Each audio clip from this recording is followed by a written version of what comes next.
and welcome back to my channel. And if you are new, then a big huge welcome to you. And first of all, I do apologize for my hair. I know it's a little bit of a mess, but yeah, I had to do a little bit of a rush because I had a busy day today, but yes. So anyway, we are on day 5 of National Epilepsy Week, and this one is kind of like last minute because I was really struggling to find more guests for both today and tomorrow, but luckily I got both.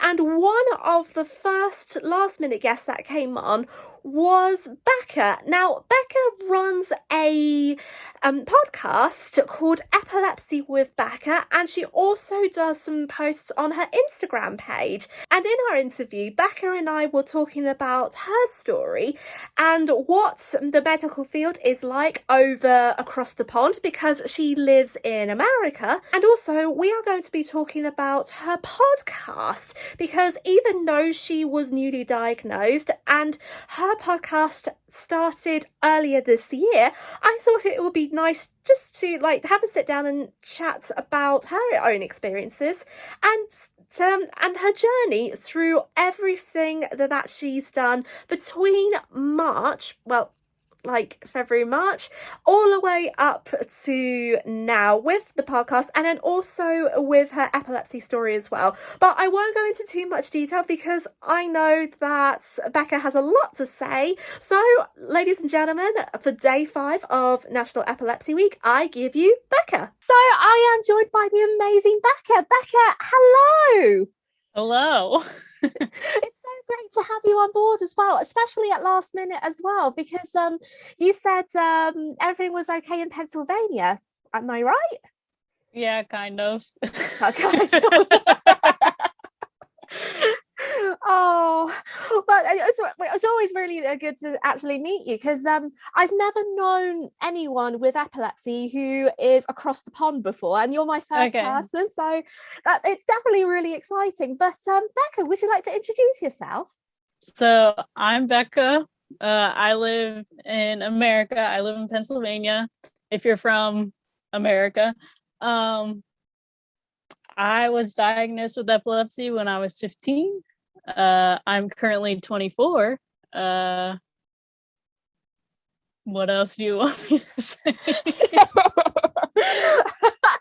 Oh, that's really great though, because I know that's your story. You have included in your story because Becca has her own story to tell because she's done something very incredible because I heard that she was recently been diagnosed. So she got a recent diagnosis back in 2019. Am I correct? Well, in 2019, I got an SEEG done. Yes, I remember it now because you mentioned into your podcast episode as well. Yeah, in November 4th, because I shaved my head. I used to have hair that went all the way down, past my waist. Oh, really? It was 20. The braid that they cut off was 29 inches. And then on the 4th, the next day, I went in for SEEG. Oh, goodness.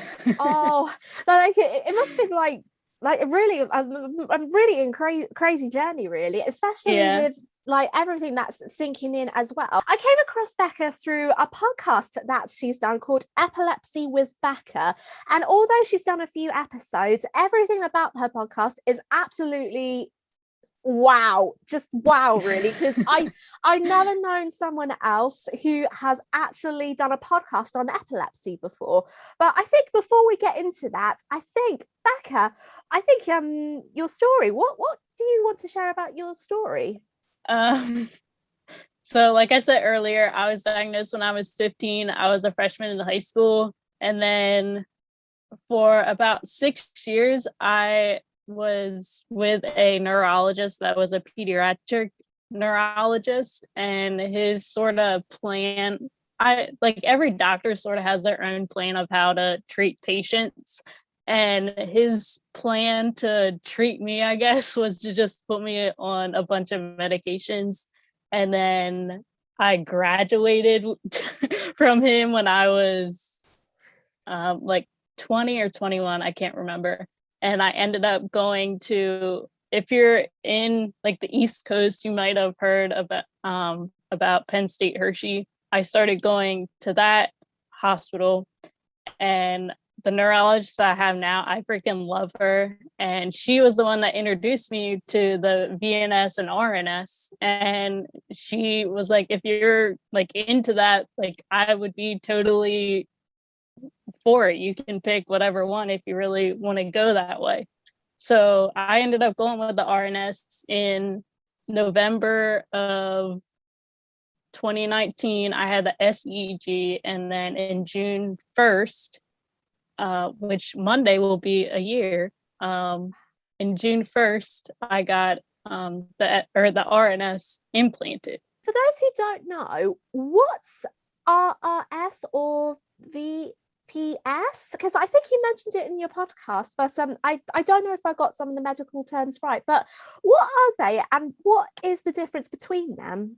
So a VNS is sort of, it goes in your chest, and then it's called I'm probably gonna venous nerve stimulator. I might have messed up the V, but it goes into the biggest vein in your neck, and so it sends a shock right up to your brain. And then the RNS is, I forget what the R is for, but it's actually implanted in, like, they take a little piece of your skull out, and it's sort of like a pacemaker, but it's for your brain. That's really interesting, because we never get something like that in the UK, as far as I know. Because when I was diagnosed, I don't think I remember like doctors and nurses or hospitals having that sort of thing, because in the UK we have something like very different. It's just always tablets and medication, sometimes brain surgery, but never anything like that before. But which ones worked for you the most? Well, I never got the VNS. I ended up getting the RNS. And a lot of people don't have the RNS. The RNS is sort of like a new thing in the past like 20 years. And then the VNS, a lot more people have the VNS, because I feel like a lot of people are kind of scared to have a piece of their skull taken out.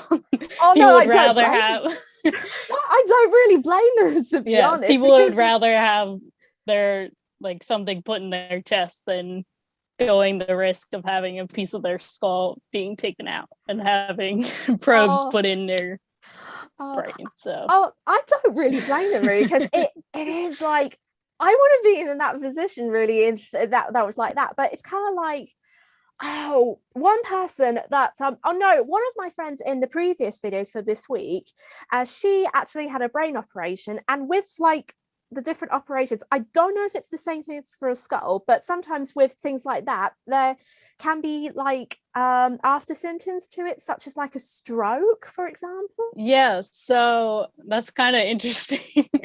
When I got the SEG, when I was coming out of surgery, once they put the probes or whatever in, I was in recovery, and I ended up getting a fist-sized hematoma like right along here.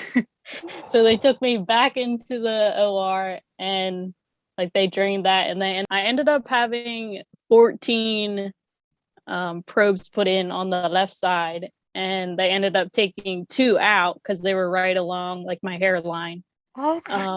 So some of my right side sort of got like not paralyzed, but yeah. So I ended up, once my like the whole SEG was done, my neurologist had me do some physical therapy in the hospital before she sent me home, but then outpatient physical therapy she had me do, and some speech therapy she had me do. But yeah, so that was exciting.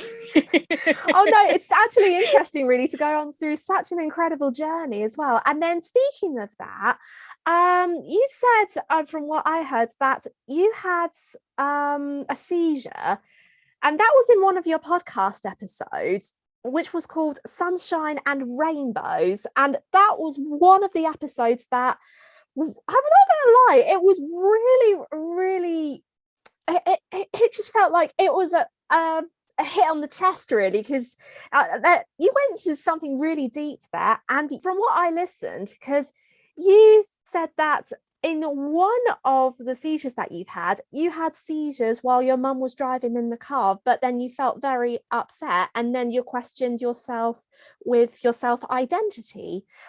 I mean, that made you like feel very vulnerable, didn't it? Yeah. So when I have like really, I barely have bad ones anymore. So like that night I was coming home from work, and when I do have bad ones, I do get really upset because like, oh, if I would have done this, if I would have, for triggers for me is not drinking enough water, not sleeping enough, eating enough. And when I don't do those things, I would put that on me. Like if I would have done this, then I wouldn't have had a bad one like I did like at this point. And so yeah. Oh no, it's easy to understand really when you're going through like a not self-identity crisis, but just like you just think, how am I actually going to live with my life with my epilepsy? Would it actually barricade some bits of my life? And it's something that every person will go through, and Yeah. it could lead to up to like so many different things as well, really, which like you really went really deep into that with your podcast episode. I just never thought of anything like that before. Yeah. And then like when I first got diagnosed, I feel like a lot of people like don't really know a lot about epilepsy. Like they know like, oh, seizure, like it has to do something with seizures. And that's sort of how I was. And when I got first diagnosed, I wasn't really like, oh, okay, like I have epilepsy. But a lot of people are like, oh, I have epilepsy and now my whole life is over. But since I was in high school, I went to sort of a small high school. My graduating class was only like 250, but a lot of people are going to be like, oh, my graduating class was like 24. But in the area that I live in, graduating classes for public schools are like 500. So it was a small class. But the school, since it was so small, like everybody knew everybody, everyone was kind to everybody. So like I always had long hair growing up, so I was always the girl with long hair. So I was still known as the girl with long hair. I wasn't known as the girl that has seizures in class. So, but then once I graduated, I was sort of like, what do I do now? Because a lot of my friends, they were going off to college, and a few of them stayed in local colleges but around here, but like a lot, like I was like, what do I do now? So I was still working, but I was just sort of, yeah. No, If that makes sense at all. no, it does make sense really, because it's everything that you feel like really concerned about, not Yeah. especially not just for the future but throughout your whole life as well. But then with education, did you ever feel worried about being judged by your friends at all? No, not really. Oh, okay. So, did you ever actually tell anyone from your friendship circle that you had epilepsy, or did Yeah, they never know? everybody knew. And then like the friends that did find out, like, you know that they're not your friends if they don't really Oh, yeah, fake care about friends. it. Yeah. So yeah, a lot of people that you think actually care about you, like you know who actually cares about you, because then they just sort of go off. So That's the thing though, yeah. because with like fake friends, really, it's a bit difficult, really, because some people tend to see epilepsy as like a disease almost, and Mm-hmm. because that's what some people go through Yeah. their minds, really. But it's Yeah. not a disease. It's not like you catch it like a cold. Yeah. Yeah. And then another thing that you mentioned as well is that you actually talked about, oh, what was it? It was about like you wanted to talk about a very deep subject, and that was suicide. Yeah, but I don't know how I addressed it. Yeah, I remember doing that one, but I don't know, because I feel like there are some people that do feel like that do get really depressed. And I did get a little depressed after high school because everyone like knew their life plan, and I was sort of like, well, what do I do now? But I feel like people do get really depressed with having epilepsy and they don't really know what to do. But I don't remember how I really addressed that. But yeah, I feel like some people, they do like have that like thought, but I don't know. Oh no, it's just like one of those things really, because I know you said I don't really know, because I never really touched the topic on myself really, to be honest, but with depression and epilepsy, it's kind of like a little bit of a strong link between them, because you just worry about like all the five, like not the five, but just like all the things that are happening, such as like, what do you do in the future, what's it going to be like if I have a significant other, or maybe if you have kids and they don't really know what epilepsy is, and just kind of like those examples really. With your family, when your mum actually found out you were epileptic, did she ever tell you that she was ever concerned about it? No, she, like, my family didn't really,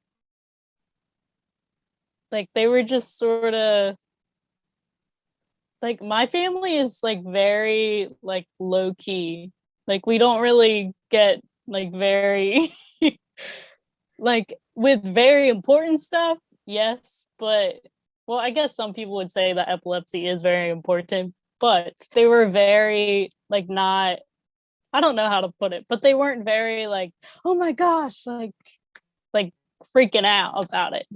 Like they just kept calm and everything about it. They didn't want to make it into a really big deal. So but it does sound like your family sounds like really amazing, really, because it sounds like even though if you did have epilepsy, they just accept you for who you are, really, and just like, okay, Becca has epilepsy, well, let's just go on, continue with our lives, and make her still part of a family, which is really, really lovely. And I guess every family, well, not every family, I would say, but families are like that, really, with some families, but it can be different for any individual, really, I suppose. And then moving on to your podcast, because it was a new thing that I came across, because you only started it in March, I believe. Yeah, like the middle of March. What inspired you to make the podcast? I don't, well, a person that I followed on TikTok, he started a podcast and he introduced me to Anchor and was like, it's so easy to make a podcast. So I was like, oh, like I need something to do, so let's make a podcast. So that's why I started making a podcast. So that's amazing. Because it's kind of like it's like so different, really, especially during the pandemic, really, because everyone at the moment, because from what I heard, because of the pandemic, everyone is trying to find new ways to do something new, just to keep them like going and motivated, and as well. But only with like the first few episodes, I really felt like it you really actually, and like said a lot of things really that everyone can relate to, really, even though it was only just starting, and it's still starting. It's in its early stages as well. Yeah, and I want to do like the last episode that I did, I want to do longer episodes. So the last episode that I did was a little over an hour with Tiffanys Story, and her story is, I really like her story. And I want to do more like interview type podcast episodes. So hopefully that'll be in the future. I've been lacking with that because that one was like the end of April. I haven't done any in May yet. So oh no, that's the thing though, because podcasts take a little bit of time, really. I know with me, I only do my podcast about like once a month, really, just because it takes a lot of time to plan, and it takes like a little bit of a while, really, just to like figure things out, and then what to write and what to say and do. But I always find that interviews are really good, because you don't need to like prepare all the stuff, really, unless you want to talk about something that really means a lot. It's just like sitting down in a chat, really, and it's just easy and peasy. Yeah. And then with Tiffany, I haven't really touched on that episode yet, but what was Tiffanys' story? Her story is really weird, but she has different types of epilepsy. I'm not quite sure which type she has. She goes into it in the episode. But then she got diagnosed when she started having seizures when she was a baby. And then I think they like stopped, and then she started having them. She got diagnosed when she was like 8 or 9 or something. And then she had the VNS, but then they ended up taking that out, and now she has the RNS. So Ah, now that's really interesting with like all the different types of epilepsy, because I know that you can just get more than one type of epilepsy, but it's something that's really interesting. But her story sounds very fascinating. It's definitely really strange of how like America and the UK, their medical ways of epilepsy are really quite different to each other, and it feels like it's not I won't say it's strange, but it's kind of like it's really interesting to know about all the different types of methods that the medical field will use as well. And mm-hmm. have you always found that, I know you said with your neurologist that you felt like very happy with everything she does, like from support to giving you advice. What was the main concerns or worries that you or your family had every time you have to either change everything that's going on with your epilepsy, like medication or types of technology, I want to say, or the different medication? Have you always been worried about that, or have your parents have been worried about it as well? I feel like medication is a big thing, because with the neurologist that I was with for like 6 years, me and my mom weren't the biggest fan of him just adding more and more medication, since my seizures still weren't controlled. And that's why I was very happy when we did make the switch. And now me and my mom are definitely a lot happy with getting the RNS, and my doctor now is slowly decreasing my medication since I have the RNS. Hopefully I won't be on as much medication, but you just have to see how everything goes, really, because some people I know can outgrow epilepsy, or maybe if it's something they have to stick for the rest of their life. But it's just something that definitely happens, really. And then looking at now, what do you really see for the future for yourself? Because I know that you got your podcast, and then you got like loads of stuff with like studying and all of that. What are you thinking like in the main future? What are you hoping to achieve now that you feel confident and not having to worry about everything that will like create barriers of your life just because of epilepsy? Well, hopefully once my seizures do get controlled, hopefully I can drive. So that's number one. At one point I was driving, but that didn't last very long. Hopefully maybe not in 2 or 3 years, but hopefully like 5 years, I can finally, if my seizures are controlled, I can move out of the house, sort of live on my own, be able to live on my own. So yeah. Oh, that's really brilliant though, because I know with the driving, I can personally relate to that, because before I was diagnosed with epilepsy, I was kind of like in the same boat with driving. And although I don't really feel comfortable about driving, even though my seizures are well controlled, looking at like plans that you want to do, you must have like fear, if that makes sense, or you scared about trying something new, even though if you have like the determination to do it, do you always feel like sometimes things are holding you back? Not really. I don't really have, like, I'm not really scared. I'm scared of some things, but I'm not really. When I had my SEEG and when I got the RNS, I was very calm. I wasn't freaked out at all going into the OR, and pre-op, I was completely calm. Like my blood pressure wasn't up at all. And I was completely fine. Like when they rolled me into the OR, I was completely chill. I wasn't. My mom, on the other hand, she was freaking out, which I would be too if my kid is getting a big procedure done. But Yeah, I'm a chill person, I guess you would say. Oh no, who doesn't want to be like chill? I mean, being chilled is like, I think it's the version of being brave, really. I know that sounds like a rubbish description, but I think anxiety and fears shouldn't really let you hold you back, really. And Hmm. I think confidence is just like the main key, really. And even though if you feel frightened, you just feel like, yeah, okay, let's do this. I Yeah, don't really want to be stuck in my bubble for the rest of my life. I just have to keep going. yeah. And I think I can really hear and see that you've actually, what's the words I'm looking for? You've actually achieved so much, and it's something to really feel very proud and look back on as well. And especially coming up with new leaps and bounds as well. And then with the podcast in the main future, what episodes are you thinking about doing, or where do you think you might take it in the near future? Like I said earlier, making more episodes like I did with Tiffany. So having people on and sort of sharing their story, because everyone's story is different.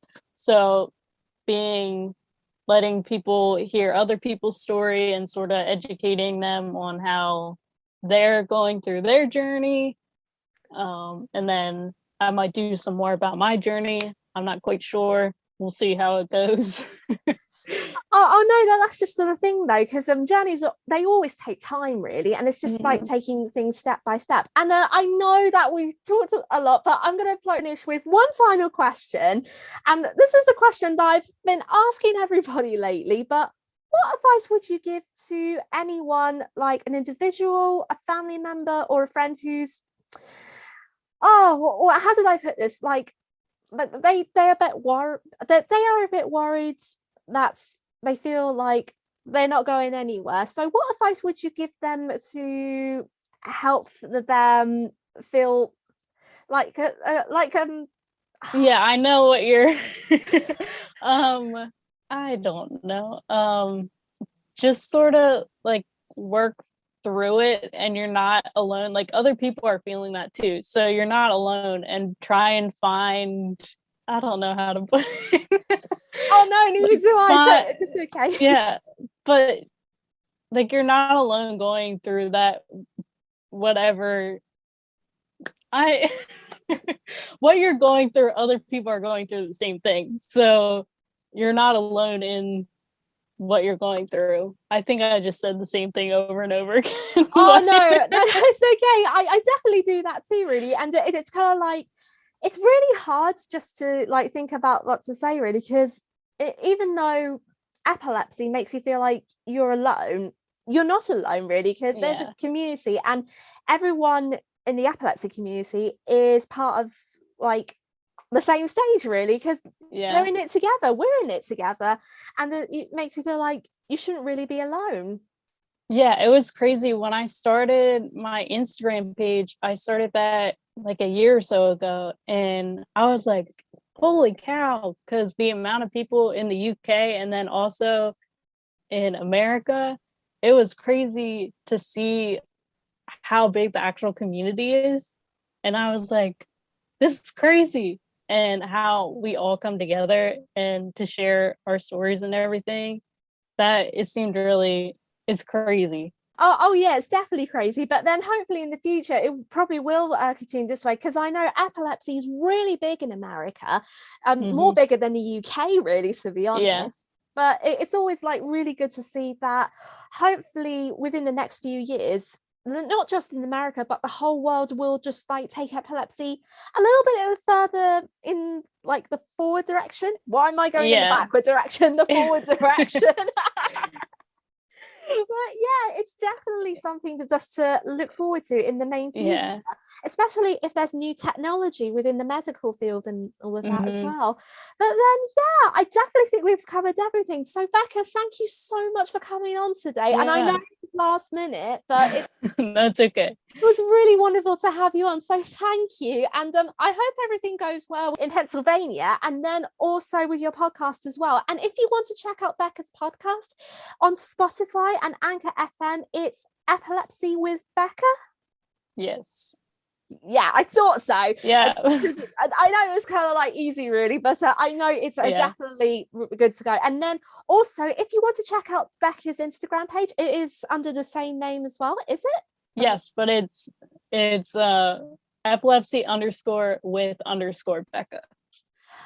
Yes, I knew it was in there somewhere, because I know I always get like titles and things mixed up. Yeah. And then yes, definitely check out Becca's podcast and Instagram page, as she does like such an amazing job with both of them. And Becca, I wish you the best of luck in everything you do, and thank you. Stay positive. And and I will be back tomorrow with a brand new interview for National Epilepsy Week. And until then, guys, see you tomorrow. Bye.